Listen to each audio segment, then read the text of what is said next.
लखनपुर गांव में एक गरीब लेकिन साहसी लकड़हारा रहता था, जिसकी हालत कुछ ठीक नहीं चलता था। उसकी किस्मत में हमेशा दुख और गरीबी ही रहती थी। गांव के लोग भी उसके गरीबी पर मजाक उड़ाते थे।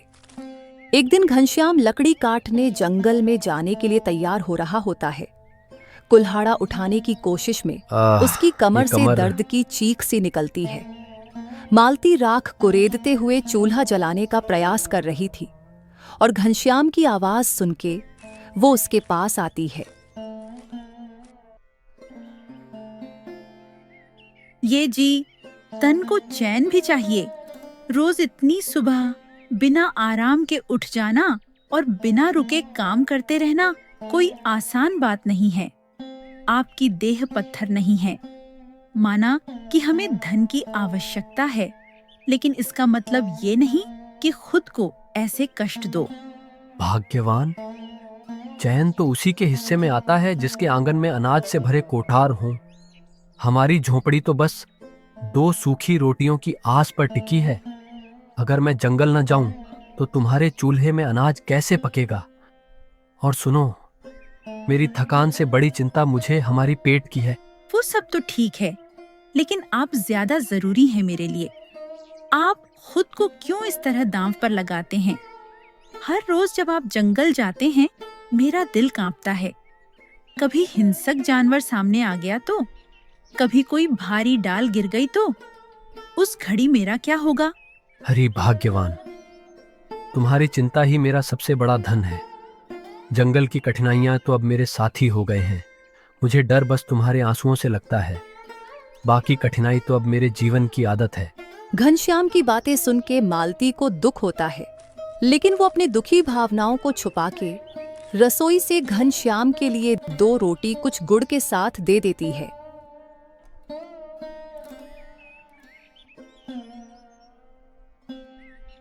लीजिए, ये 2 रोटियां बांध दी हैं।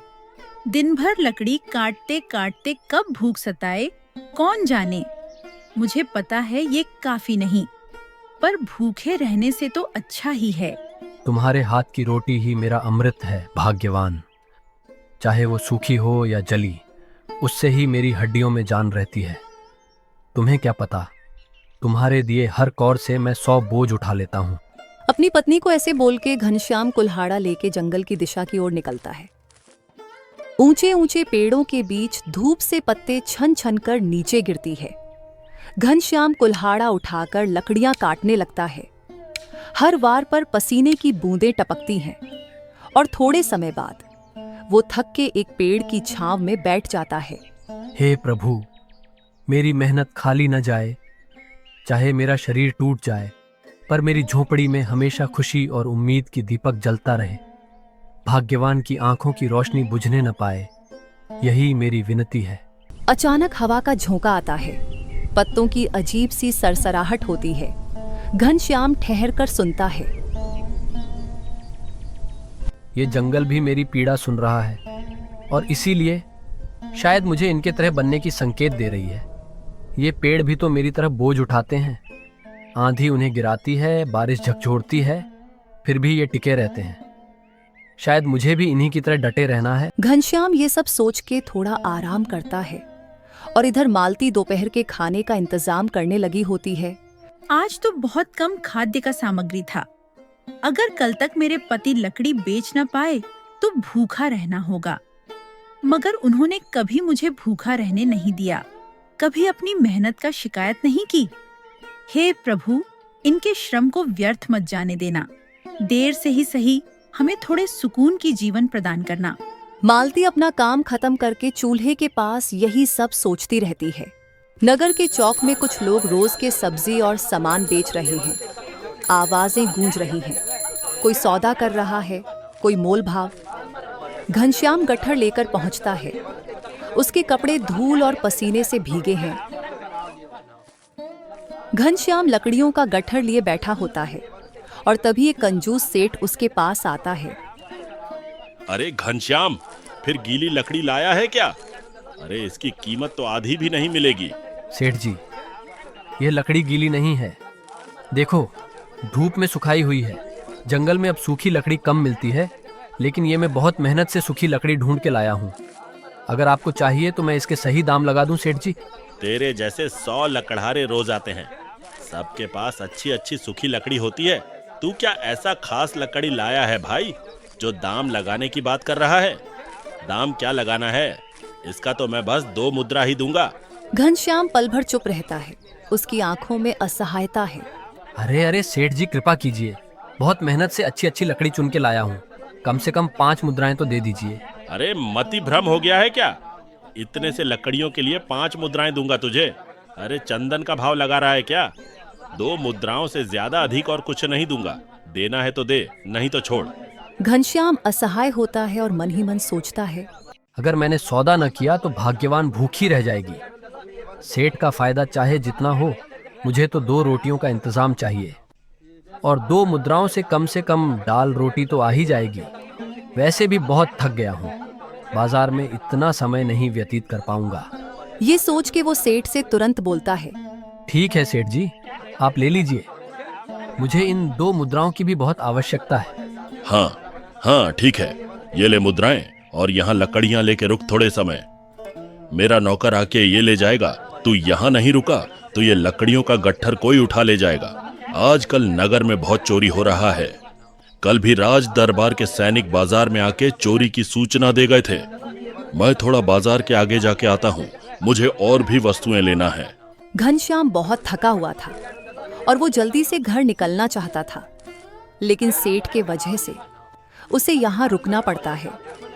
वो थोड़ी देर रुकता है और कुछ समय बाद सेठ का नौकर आता है। अरे घनश्याम भाई, आज क्या सेठ ने तुझसे खरीदारी की है? सही है, आज तो तेरे भाग ही खुल गए होंगे और सेठ तेरे लकड़ियों को खरीद के तुझे आज के राशन लायक मुद्राएं भी दे ही दिया होगा, तो तेरा थोड़ा विश्राम हो गया होगा। अरे भाई, मेरा हंसी उड़ाना छोड़ो, ये लकड़ियों का गट्ठर लो और मुझे घर जाने दो। मैं भूखा हूँ, मुझे घर जाना है। ये बोल के घनश्याम सेठ के नौकर के हंसी उड़ाने के बाद भी उसे पलट के कुछ नहीं कहता है और वो मुद्राएं लेके घर चला जाता है। घनश्याम थका हारा, पसीने और धूल से लटपट घर पहुंचता है। उसके हाथों में 2 मुद्राएं हैं। मालती उसके पास आती है। ये जी, इतनी देर क्यों कर दी? आप तो कभी इतनी देर नहीं लगाते। दोपहर का खाने का समय निकलते जा रहा है। मैं तो डर ही गई थी, पता नहीं जंगल में कब क्या हो। और आजकल तो राज्य में बहुत चोर डकैत का आतंक भी बढ़ गया है। राज दरबार के सैनिक भी उन्हें नहीं पकड़ पाते हैं। अरे ऐसी कोई बात नहीं है भाग्यवान, जंगल में दूर तक जाना पड़ा, लकड़ी भी कम थी और सेठ ने दाम भी काट दिए। पर देखो, आज 2 मुद्राएं मिले हैं। जानता हूं ये पर्याप्त नहीं है, फिर भी इससे एक दिन का गुजारा जितना तो हो ही जाएगा। मालती घनश्याम की थकान भरी आंखें देखती है। उसकी पसीने से लट देह को देखकर घनश्याम की मजबूरी समझकर उसको साहस देते हुए बोलती है, कोई बात नहीं जी, ये भी बहुत है हम दोनों के लिए। हम इसी में खुश रहना जानते हैं, और वैसे भी आपके मेहनत से आई हुई एक कौड़ी भी बहुत मूल्यवान है। तुम बहुत सहनशील हो, इसलिए हमारी बुरे से बुरे हालत को भी सह लेती हो और हमेशा मेरा हौसला बढ़ाती हो। लेकिन ये बात मुझे भी पता है, मैं जितना धन कमाता हूं उतने में तो कुछ नहीं होता है। मेरी तो भाग्य ही फूटे है। पता नहीं मेरे लकीरों में क्या दोष है, जो इतने बरसों से मेरी अवस्था सुधरने का नाम ही नहीं ले रही है। अरे आप ये सब बातें अब छोड़ भी दो। हमारे भाग्य में क्या है वो हम नहीं जान सकते, लेकिन हम जो है उसमें खुश रह सकते हैं। आप यूं निराश मत होइए। जाइए स्नान कर लीजिए, मैं आपके लिए खाना परोसती हूँ। ये बोल के मालती घनश्याम के लिए खाना परोसने जाती है और घनश्याम भी स्नान करने जाता है। कुछ समय बाद घनश्याम स्नान करके खाने के लिए बैठता है और दोनों मिलके दोपहर का खाना खाते हैं। खाना खाने के थोड़े ही समय बाद घनश्याम लकड़ियां काटने फिर से जंगल की दिशा की ओर निकलता है।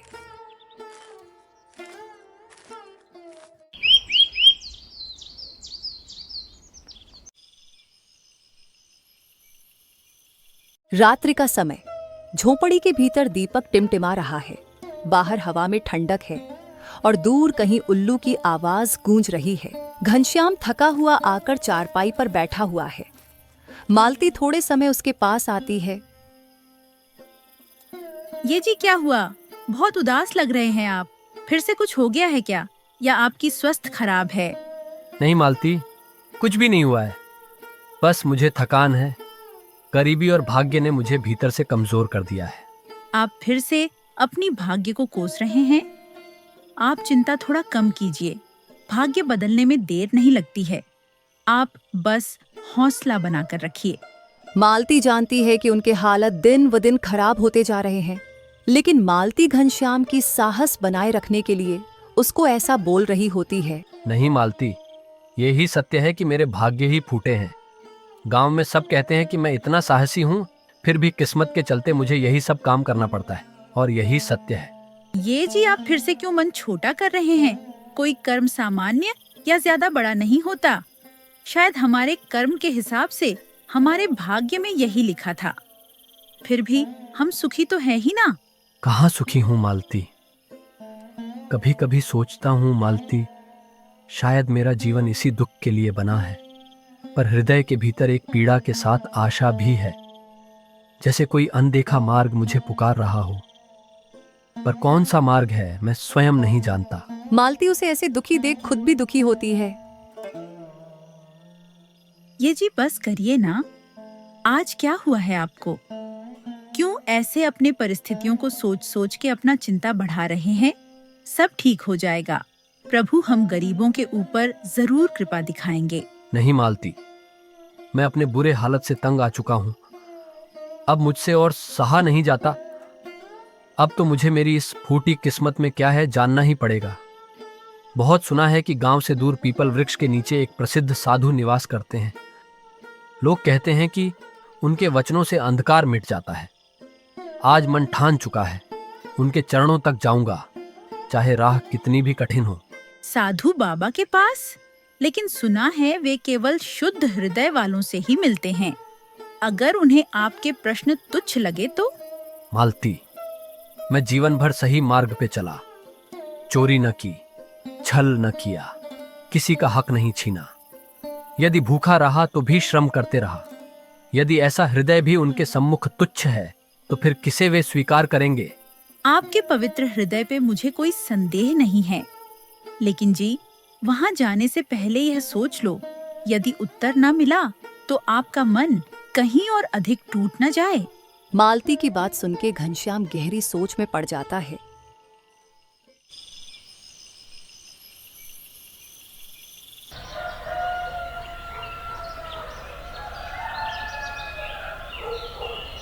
अगली सुबह घनश्याम साधु महाराज से मिलने के लिए जाता है। घनश्याम अकेला जंगल के रास्ते चल रहा है। चारों ओर ऊंचे वृक्ष, शाल और पीपल की छाया, पक्षियों का कलरव। थोड़े समय बाद घनश्याम जंगल पार करके साधु महाराज के तप के जगह के पास पहुंचते हैं। घनश्याम दूर से ही इस जगह को देख सोचने लगता है। ये जगह तो अद्भुत है। इतनी शांति, हवाओं में इतनी मिठास। यहाँ के तो दर्शन से ही मन के सब परेशानी दूर हो जाएगी। थोड़े आगे जाने के बाद घनश्याम साधु महाराज से मिलता है और उनके सम्मुख हाथ जोड़कर खड़े रहता है। लेकिन बहुत समय तक साधु महाराज तप से अपनी आंखें नहीं खोलते हैं। लेकिन फिर भी घनश्याम बिना किसी हलचल के उनके सामने खड़ा रहता है। तभी साधु महाराज अपनी आंखें खोलता है और ये देख घनश्याम व्याकुलता से बोल पड़ता है। गुरुदेव, मैं एक लकड़हारा हूँ। जीवन भर परिश्रम करता आया हूँ, किंतु मेरे श्रम का फल केवल भूख और क्लेश रहा है। गृह में अन्न का कण नहीं, तन पर अच्छे वस्त्र नहीं, फिर भी श्रम से पीछे नहीं हटा। लेकिन अब मन टूट रहा है। आपसे प्रार्थना है, मुझे जीवन का कोई मार्ग बताइए। साधु महाराज उसके इस व्याकुलता को देख के बोलते हैं। बेटा, तेरी वाणी में सत्य है, तेरे श्रम में पवित्रता है। मैं तेरी आत्मा की पीड़ा देख रहा हूं। तू वनों में लकड़ी काटता रहा, परंतु तेरे हृदय का दीप बुझा नहीं। यही तेरी सबसे बड़ी साधना है। मेरे सम्मुख बैठो बेटा। साधु महाराज की बात सुन के घनश्याम उनके सामने बैठ जाता है। गुरुदेव, यदि यह साधना है तो फिर मेरे जीवन में अंधकार क्यों है? क्यों मेरे श्रम का फल केवल भूख है? क्यों मेरी पत्नी की आंखें नमी से भरी रहती हैं? बेटा, यह जगत केवल परिश्रम से नहीं चलता, न ही केवल भाग्य से। यहाँ कुछ और भी है जो श्रम और भाग्य दोनों को दिशा देता है। तू जिस उत्तर की खोज में आया है वह तुझे मिलेगा, परंतु धैर्य धारण कर। प्रत्येक प्रश्न का उत्तर समयानुसार ही प्रकट होता है। साधु महाराज की बातें उसे समझ नहीं आती हैं, लेकिन साधु महाराज की बातों का सम्मान रखते हुए घनश्याम उनसे पूछता है। गुरुदेव, मैं प्रतीक्षा करूंगा। यदि मेरे जीवन का शेष श्वास भी इसी खोज में व्यतीत हो तो भी मैं सहर्ष स्वीकार करूंगा, परंतु कृपा करके मुझे आशा का एक दीप दिखा दीजिए। साधु महाराज उसकी तरफ देख के मुस्कुराते हुए बोलते हैं। अवश्य दिशा दिखाऊंगा बेटा, परंतु तुझे उस दिशा में सिर्फ चलना नहीं, उसमें डटे रहना भी होगा और कभी उस पे शंका नहीं करना है। अवश्य गुरुदेव, मैं हमेशा आपकी दिखाए मार्ग की सम्मान रखूंगा और कभी शंका नहीं करूंगा। उचित है, तो ध्यान से सुनो मेरी बात। जिस रास्ते से आए हो वहीं से जाते समय तुम्हें जो भी प्राणी प्रथम दिखे तुम उसे अपने घर ले जाना और उसे प्रेम से रखना और कोई संकोच न करना, चाहे परिस्थिति कितनी भी असहनीय हो। घनश्याम साधु महाराज की बात सुन के थोड़ा सोच में पड़ जाता है। वो साधु महाराज की बातें कुछ साफ साफ समझ नहीं पाता है। गुरुदेव, मुझे कुछ ठीक से समझ नहीं आ रहा है। आप मुझसे क्या कार्य करवाना चाहते हैं? मुझे किस प्राणी को अपने साथ ले जाना होगा? बेटा, तुम्हें मेरा कोई कार्य नहीं करना है, वो तुम्हारा ही कर्म है, उससे ही तुम्हारा भाग्य उजागर होगा। साधु महाराज की बात को घनश्याम समझा नहीं, लेकिन फिर भी उसने उनकी बात मान ली और आश लगाई कि कहीं कुछ अच्छा हो जाए। और फिर घनश्याम साधु महाराज से विदा लेके घर के दिशा ओर निकल जाता है, लेकिन कहीं ना कहीं उसके मन में अब भी बेचैनी सी थी। घनश्याम जब जंगल के रास्ते घर लौट रहा था तभी उसको सामने एक गधा दिखा और उसको देख घनश्याम को साधु महाराज की बातों का स्मरण हुआ। अरे, ये तो एक गधा है। साधु बाबा ने कहा था कि जो भी पहला प्राणी मिले उसे अपने साथ ले जाना, लेकिन लगा था कोई मनुष्य या कोई जादुई पक्षी मिलेगी जो मेरी मदद कर देगा, लेकिन ये तो सिर्फ एक मामूली सा गधा निकला। अब क्या करना उचित होगा? साधु बाबा ने कुछ सोच के ये कहा होगा, इसे ले जाना ही होगा। लेकिन अगर इसे ले गया तो इसे पालूंगा कैसे, रखूंगा कहाँ, खिलाऊंगा क्या? थोड़ी देर सोच विचार करने के बाद वो गधे को घर लेके जाने का सिद्धांत लेता है और उसको घर लेके जाता है।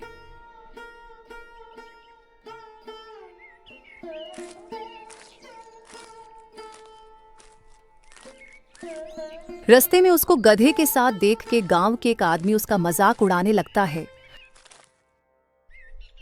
क्यों भाई घनश्याम, अब क्या जीव जंतु का भी व्यापार करने लगे हो या फिर किसी से चुरा कर लाए हो? अब और कर भी क्या सकते हो? साहसी होने के सिवा तुम्हें और कुछ आता भी तो नहीं, और चोरी के लिए भी तो बहुत साहस चाहिए। सही है, तुम पे ये काम जस रहा है। आदमी के मुंह से इतना सुन के घनश्याम को भीतर से बहुत गुस्सा आता है, लेकिन वो अपना संयम नहीं खोता और गांव के आदमी को अपना गुस्सा ना दिखाकर जवाब देता है। भाई, गरीब हूं लेकिन कभी किसी का कोई वस्तु चोरी नहीं की, किसी का हक नहीं छीना, और वैसे भी मुझे बहुत काम है इस समय, मैं चलता हूँ। ये बोल के घनश्याम बिना उस आदमी के मुंह लगे उसके वहां से फिर अपने घर की दिशा की ओर निकलता है। थोड़े समय बाद जब घनश्याम घर आ पहुंचता है तो मालती उसके साथ गधे को देख हैरानी से बोलती है। ये जी, आप तो साधु महाराज से कुछ उपचार लेने गए थे, तो ये किसका गधा लेके आ गए? मालती, अब तुम भी गांव के अन्य लोगों की तरह मेरे विषय में वही सोचने लगी हो? क्या मैं किसी का कोई जीव जंतु ऐसे ही उठा के ले आऊंगा? ये तो मुझे जंगल के रास्ते में मिला है और साधु महाराज के कहने पे मैं इसको साथ लेके आ गया हूँ। नहीं जी, आप गलत समझ रहे हैं। मैं आपके विषय में वैसा कुछ नहीं सोचती, लेकिन आप मुझे पहले साफ साफ बताएं साधु महाराज ने आपसे क्या कहा है। सब बताऊंगा भाग्यवान, लेकिन पहले मुझे हाथ मुंह धो के घर के भीतर तो जाने दो, फिर मैं तुमको सब बताऊंगा। पहले इसको खूंटी में बांध देता हूं और तुम भी जाओ, मेरे लिए पीने का पानी का प्रबंध करो। घनश्याम गधे को खूंटी में बांध के हाथ मुंह धोके अपने चारपाई में बैठ के मालती को साधु महाराज से हुए सब बातें बता देता है। और मालती भी घनश्याम की ही तरह साधु महाराज की बातें जान के उसे भी कुछ समझ नहीं आती है। ये कैसा उपदेश दिया है साधु महाराज ने? हम इस गधे का क्या करेंगे भला? इससे तो हमारी मुश्किल और भी बढ़ जाएगी।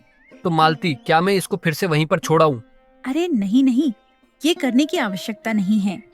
साधु महाराज की बातों का असम्मान करने जैसा होगा। हम देखते हैं इसको अपने घर रख के क्या होता है। जरूर इसे भी किसी लक्ष्य से ही प्रभु ने हमारे पास भेजा होगा। ठीक है, फिर हम इसे अपनी परिवार के सदस्य की तरह ही रखेंगे। मैं जब घर में रहूंगा तब मैं इसका देखभाल करूंगा, और जब मैं काम पे जाऊंगा तब तुम इसका ध्यान रखना मालती। दोनों ऐसे ही साधु महाराज की दिए उपदेशों का सम्मान रख के गधे को अपने पास रखने का सोचते हैं।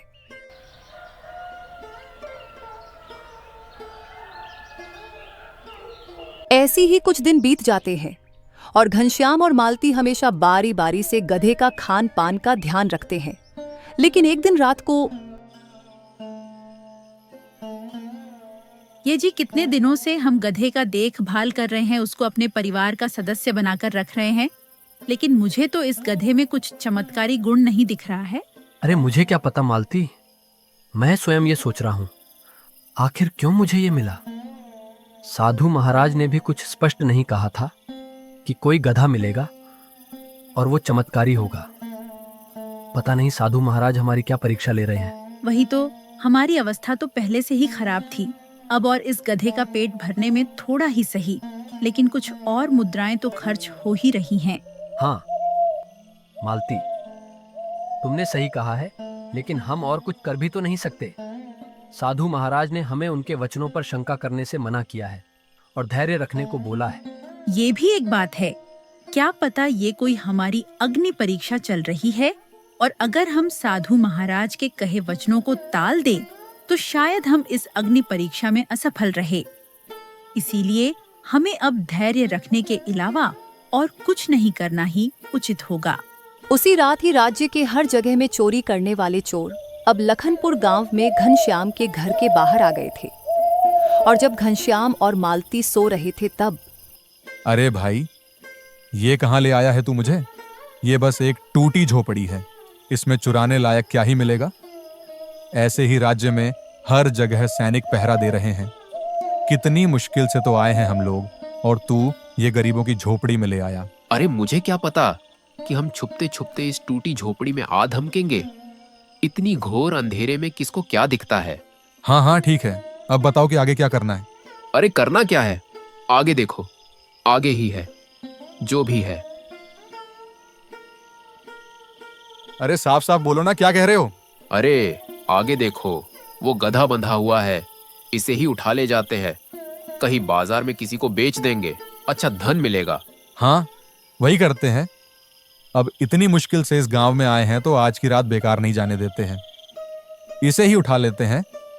और वैसे भी हमने जो चोरी के धन इस गांव के जंगल पे छुपाया था, उसे भी इसके पीठ पर लाद के रातों रात ले जा पाएंगे। हाँ हाँ, वो सब बाद में सोच लेंगे, अभी जिस काम के लिए आए हैं कर लेते हैं। दोनों चोर ये सब तय करके घनश्याम का गधा चुरा ले जाते हैं। लेकिन चोरों के ले जाने के बाद भी गधा कुछ आवाज नहीं करता है, जैसे वो खुद उनके साथ चलना चाह रहा हो।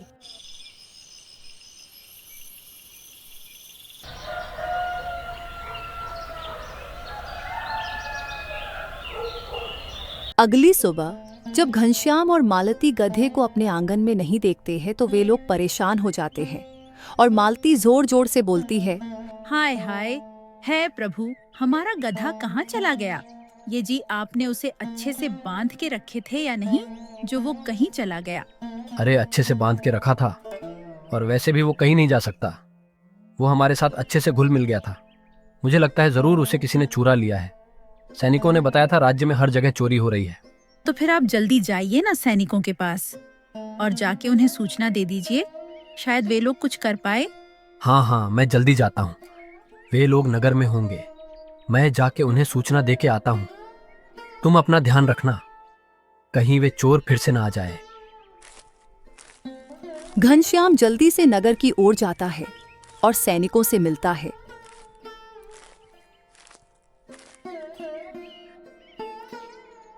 और सब कुछ सैनिकों को बता देता है। हमारी इतनी कड़ी पहरे के बाद भी वो चोर इस गांव में भी घुस आया है। उनको पकड़ने का कोई तो तरकीब निकालना होगा। बहुत परेशान करके रखा हुआ है पूरे राज्य को। आप चिंता मत कीजिए, हम उन्हें ढूंढ लेंगे। वे लोग आसपास ही कहीं होंगे। और अगर आपको कोई ऐसा व्यक्ति दिखे जो इस गांव का नहीं हो और संदेह लायक हो, तो आप जल्दी से हमें सूचना दीजिएगा। हम तुरंत उनको धर दबोचेंगे। और आपके चोरों को देख के सूचना देने पर महाराज ने पुरस्कार के रूप में अच्छा धन राशि देने का भी वचन दिया। इसीलिए आप जरूर से हमारी सहयोग कीजिएगा। घनश्याम सैनिकों से ये सब बात करके घर लौटता है और थोड़े समय बाद अपने गधे के चोरी हो जाने के वजह से दुखी मन से जंगल में लकड़ियां काटने निकल जाता है। कुछ दूर आगे चलने पर अचानक से घनश्याम को अपने गधे का शोर सुनाई देता है।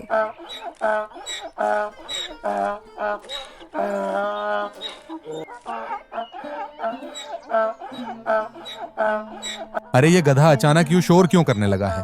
अरे मुझे क्या पता है, मैं थोड़े ही गधे का मालिक हूँ। जरूर इसको अपने मालिक की याद आई होगी। अरे मालिक की याद? वो क्यों भला? अरे देखा नहीं कल रात को ये कैसे आराम से हमारे साथ आ गया था, जैसे खुद हमारे साथ आना चाहता हो। और एक बार भी इसने शोर नहीं किया था। पता नहीं अभी क्या हुआ इसको। दोनों चोर ये सब बात कर ही रहे थे कि घनश्याम भी गधे की आवाज सुन के उनके पास आ पहुंचता है। और घनश्याम उनको ऐसे ही जंगल में अकेले देख और उनके साथ ढेर सारे वस्तु देख और अपने गधे को देख के समझ जाता है कि ये लोग ही चोर हैं। और फिर वो साहस और समझदारी से उनके साथ चाल चलने लगता है। घनश्याम को ऐसे देख के दोनों चोर उससे पूछते हैं, अरे तुम कौन हो भाई, और यहाँ क्या कर रहे हो? मैं तो एक मामूली सा लकड़हारा हूँ साहब, लेकिन लगता है आप लोग कोई यात्री है और यहाँ इस बेचारे गधे को जंगल में चराने लाए हो। घनश्याम जानबूझ के उनके सामने खुद को मूर्ख दिखाता है और वे लोग भी उसके बातों से उसको मूर्ख समझ लेता है।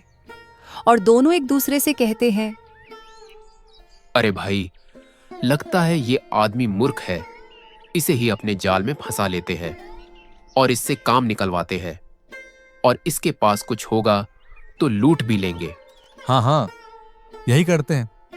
लेकिन मुझे लगता नहीं है कि इसके पास कुछ लूटने लायक कुछ होगा भी, लेकिन हम इससे अपना काम निकाल सकते हैं। दोनों आपस में ये सब बात करके दूसरा चोर घनश्याम से बोलता है, अरे सुनो, हम इसे यहाँ इस गांव में बेचने लाए थे और रास्ते में इसको भूख लग गई तो इसको यहाँ चराने लेके आ गए। हम बहुत दूर से आए हैं और हम यहाँ किसी जीव जंतु के व्यापारी को भी नहीं जानते हैं। तो क्या तुम इसको बेचने में हमारी सहायता कर सकते हो? चोर की ये बात सुन के घनश्याम की आंखें चमक उठी, मानो उसको एक अवसर मिल गया हो उनको पकड़वाने का, और उनसे बोला, ओह ऐसा है, ठीक है। फिर मैं एक ऐसे व्यक्ति को जानता हूं जो ये जीव जंतु खरीदता बेचता है। आप लोग मेरे साथ चलिए, मैं आपको उनके पास ले चलता हूं। घनश्याम की बात सुन के थोड़े समय तक दोनों चोर आपस में सोच विचार करके बोलता है, हम दोनों नहीं चलेंगे। हम में से एक जन तुम्हारे साथ इस गधे को लेके जाएगा और अगर सौदा सही हुआ तो गधे को बेच आएंगे। लेकिन हम में से एक को यहाँ रुकना होगा, क्योंकि यहाँ हमारी ये सब सामग्री है और हम सामग्री को तो ऐसे छोड़ नहीं सकते हैं ना। ठीक है, फिर आप में से कोई एक जन रुकना चाहते हो तो रुक ही जाइए, हम गधे को बेच के यहाँ आ जाएंगे। घनश्याम उनकी बात मान लेता है और उनको ये सब बोल के एक चोर और गधे को अपने साथ लेके निकलता है। कुछ समय चलने के बाद घनश्याम और चोर उसी स्थान पहुंचते हैं जहां सैनिक थे। और जब चोर ने सैनिकों को देखा तो वो गधे को छोड़कर भागने लगता है और सैनिक भी चोर को देख के उसको पहचान लेते हैं और उसके पीछे भाग के चोर को पकड़ लेते हैं।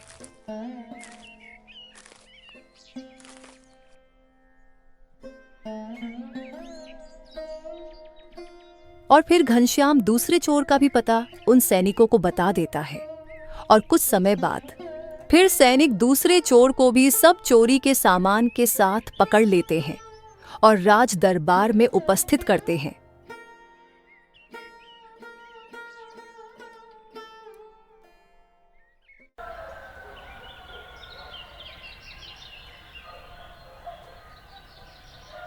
अगली सुबह घनश्याम को राज दरबार से बुलावा आता है और राज दरबार से बुलावा आने से मालती घनश्याम से बोलती है, ये जी, राज दरबार में आपको क्यों बुलाया है? आपसे कुछ भूल हो गई है क्या? आपने तो उन चोरों को भी पकड़वा दिया, अपना गधा भी ले आए, तो इसी बीच कुछ गलत किया क्या आपने? अरे नहीं मालती, तुम ऐसे ही चिंता करती रहती हो। कुछ कारण होगा बुलाने का, और वैसे भी मुझे तो लगता है कुछ अच्छा ही होगा। सैनिकों ने भी बोला था कि चोरों को पकड़वाने का पुरस्कार मिलेगा। ऐसा होगा तो ठीक ही होगा, लेकिन अगर और कुछ बात हो गई तो? अरे कुछ नहीं होगा भाग्यवान, चिंता मत करो।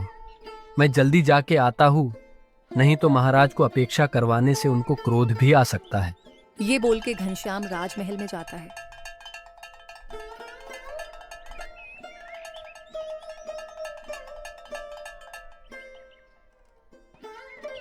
महल में महाराज और सेनापति उससे अकेले एक कक्ष में मिलते हैं।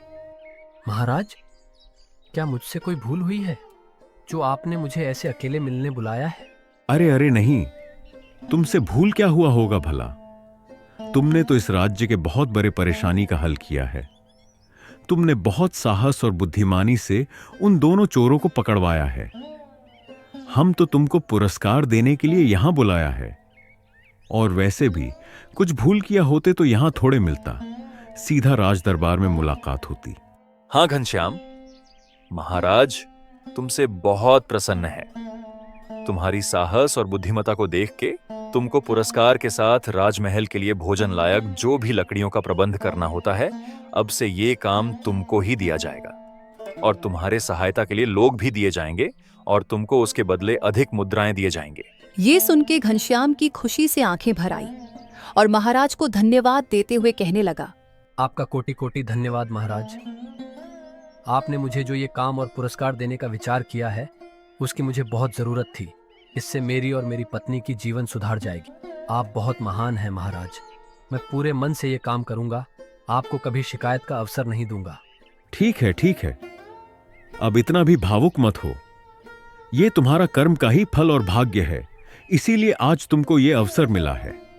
इसमें हमें धन्यवाद देने की कोई आवश्यकता नहीं है। ठीक है महाराज, मुझे अभी जाना होगा। मेरी पत्नी मेरा राह देख रही होगी। मैं कल से समय पर काम पे आ जाऊंगा और पूरे निष्ठा से काम करूंगा। ठीक है, तुम जा सकते हो, लेकिन जाते हुए पुरस्कार में कुछ मुद्राएं ले जाना। सेनापति वीर प्रताप तुमको दे देंगे। महाराज ने घनश्याम को बहुत सारे मुद्राएं पुरस्कार के रूप में दी और ये लेकर घनश्याम खुशी खुशी घर आ गया। देखो भाग्यवान, तुम ऐसे ही डर रही थी। मैंने कुछ भूल नहीं किया है, और देखो मुझे कितने सारे मुद्राएं दिया है महाराज ने। और तो और उनके वहां काम भी मिला है। अब से हमें कभी अपनी गरीबी की चिंता करने की जरूरत नहीं होगी। हाँ, आप सही बोल रहे हैं, और मैं आपको पहले बोलती थी ना कि हमारी जीवन एक दिन सुधर जाएगी। हमारी किस्मत इतनी बुरी नहीं थी। हाँ, ये तो है ही, लेकिन एक बात ये भी है कि जब साधु महाराज के उपदेश के अनुसार हमने अपने गधे को प्यार से रखा, तभी हमारी भाग्य खुल गया है। हाँ, और उसकी वजह से ही आप चोर को पकड़वा पाए हो, और आपको राज दरबार में काम के साथ इतनी सारी धन भी मिला है। ये गधा किसी चमत्कार से कम नहीं है। यही हमारी भाग्य है। मालती और घनश्याम की जीवन अब ठीक हो गई थी, और उनके अच्छे कर्म और धैर्य के लिए और उनके गधे के लिए उनको अब एक अच्छा जीवन मिलने वाला होता है। और यही इनकी जीवन में उस गधे का चमत्कार होता है।